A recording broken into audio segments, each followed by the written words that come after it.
ஆண்டவரும் இரட்சகருமாகிய இயேசு கிறிஸ்துவின் நாமத்தினாலே உங்கள் அனைவரையும் வாழ்த்துகிறோம். கர்த்தர் உங்களை ஆசீர்வதிப்பாராக.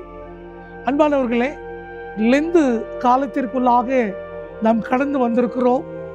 திருச்சபை இந்த லெந்து காலத்திலே நம்முடைய வாழ்க்கையை கடவுளுக்கு பிரியமுள்ள வாழ்க்கையாய் வாழ்வதற்கு நம்மை ஆயத்தமாக்குகின்ற காலம். இலைகளும் மரத்திலே உதிர்ந்து புதிய தளிர்களை உருவாக்குகின்ற ஒரு வசந்த காலத்தை நோக்கி நாம் வந்து கொண்டிருக்கிறோம். அப்படிப்பட்ட ஒரு இயற்கை வாழ்வு முறையை பார்க்கும் பொழுது நம்முடைய ஆவிக்குரிய வாழ்க்கையில் கூட நம்முடைய எல்லா விதமான வளர்ச்சியை நாம் காணுவதற்கு அழைக்கப்படுகின்ற ஒரு லெந்து காலம். இதிலே விசேஷமாக இந்த அருமையான நாளிலும் உங்களோடு பகிர்ந்து கொள்ளும்படியாக கொடுக்கப்பட்டிருக்கக்கூடிய வசனம் பவுலடிகளார் கொலேசியருக்கு எழுதின நிருபம் 1 அதிகாரம் 20 அவர் சிலுவையில் சிந்தின இரத்தத்தினாலே சமாதானத்தை உண்டாக்கி பூலோகத்தில் உள்ளவைகள் பரலோகத்தில் உள்ளவைகள் யாவையும் அவர் மூலமாய் தமக்கு ஒப்புரவாக்கி கொள்ள அவருக்கு பிரியமாயிற்று. அன்பான தேவசனமே, இந்த அருமையான வசனம் பவுலடிகளார் கொலேசே திருச்சபைக்கு அவர் எழுதும் பொழுது அங்கு வாழுகின்ற மக்கள், திருச்சபையினுடைய வழிமுறைகள், இவைகள் எல்லாவற்றிலும் அவர்களுடைய வாழ்க்கையை ஒரு முன்னேற்ற பாதைக்காக எடுத்துக்கொண்டு வர வேண்டும் என்று சொல்லி ஆவிக்குரிய வாழ்வையை உயர்த்துவதற்காக இயேசு கிறிஸ்துவினுடைய மரணத்தை, அவருடைய சிலுவையை, அவருடைய எல்லா விதமான ஆசீர்வாதங்களை அங்கு அவர் அவர்களுக்கு கற்றுக் கொடுக்கிறார் என்று பார்க்கிறோம். விசேஷமாக சிலுவையை குறித்து சிந்திக்கின்ற காலம் இந்த காலம். சிலுவை ஒரு அருமையான கிறிஸ்தவ அடையாளம் என இன்றைக்கு நாம் பொருள் கொண்டிருக்கிறோம். சிலுவை ஒரு அன்பின் அடையாளம், அது ஒரு தியாகத்தின் அடையாளம், அது மீட்பின் திட்டத்தின் அடையாளமாக இருக்கிறது. அப்படியானால் இந்த சிலுவை இன்றைக்கு நமக்கு சொல்லுகின்ற செய்தி என்னவென்று சொன்னால், சிலுவை பாவ மன்னிப்பை நமக்கு கொடுக்கின்றது.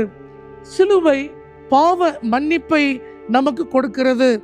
அதைத்தான் இந்த அருமையான கொலேசியர் 1 அதிகாரம் 20 நாம் பார்க்கிறோம்.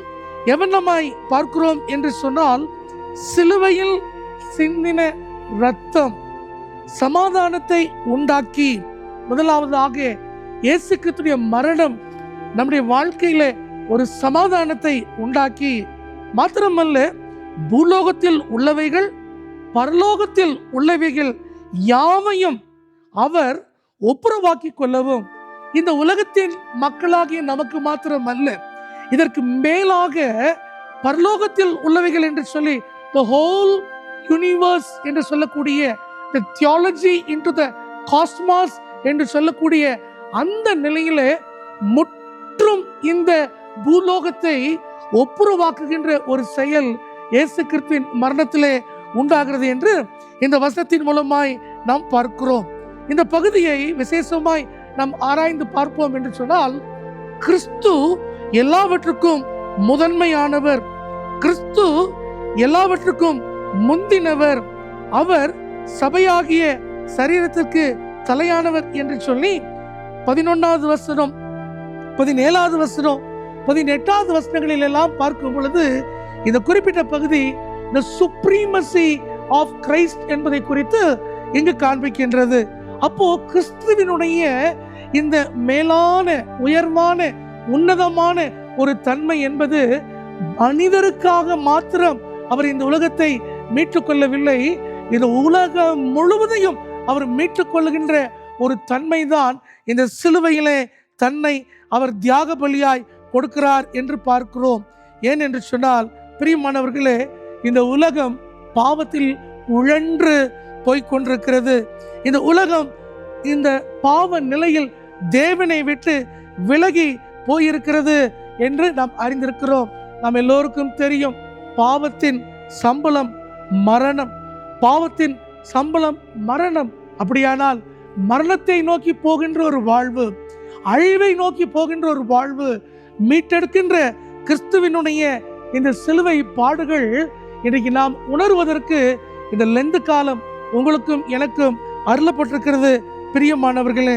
அப்படியானால் இந்த பாவத்தினுடைய இந்த மரணத்திலிருந்து எப்படிப்பட்ட ஒரு விடுதலையை நாம் பெற்றுக்கொள்ள முடியும் என்று நாம் சிந்திப்போம் என்று சொன்னால், முதலாவதாக நாம் புரிந்து கொள்ள வேண்டும், இந்த சிலுவை நமக்கு பாவத்திலிருந்து ஒரு மன்னிப்பை கொடுக்கின்றது.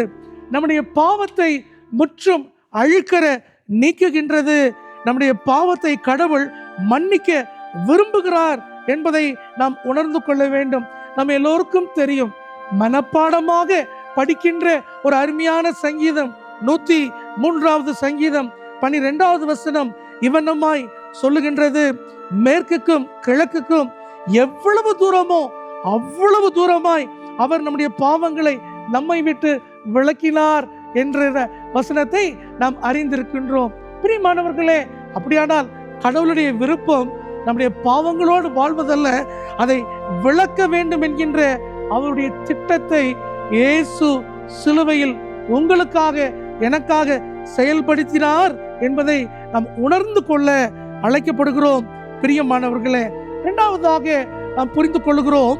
பாருங்கள், இந்த வசனம் நமக்கு கற்றுக் கொடுக்கின்ற காரியம் என்னவென்று சொன்னால், யாவையும் அவர் மூலமாய் தமக்கு ஒப்புரவாக்கி கொள்ள அது பிரியமாயிற்று. யாவையும், அந்த வசனம் என்ன சொல்லுகிறது? பூலோகத்தில் உள்ளவைகள் பரலோகத்தில் உள்ளவைகள் யாவையும் அவர் ஒப்புரவாக்க விரும்புகிறார் என்று பார்க்கிறோம்.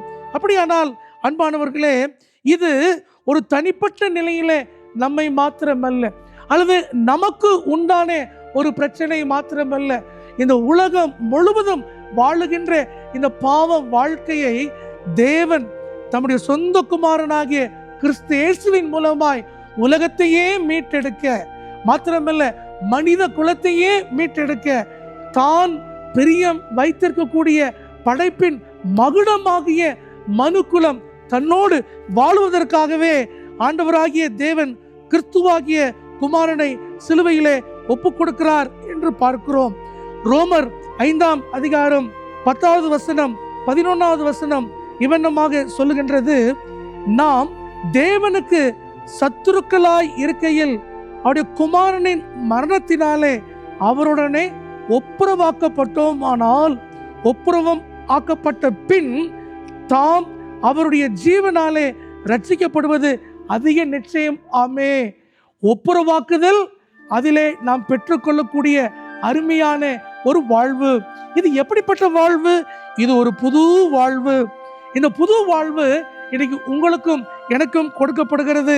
பிரியமானவர்களே, அதைத்தான் நாம் மிக அழகாக 2 கொரிந்தியர் 5ஆம் அதிகாரத்திலே 17ஆம் வசனத்திலே நாம் வாசிக்கின்றோம்.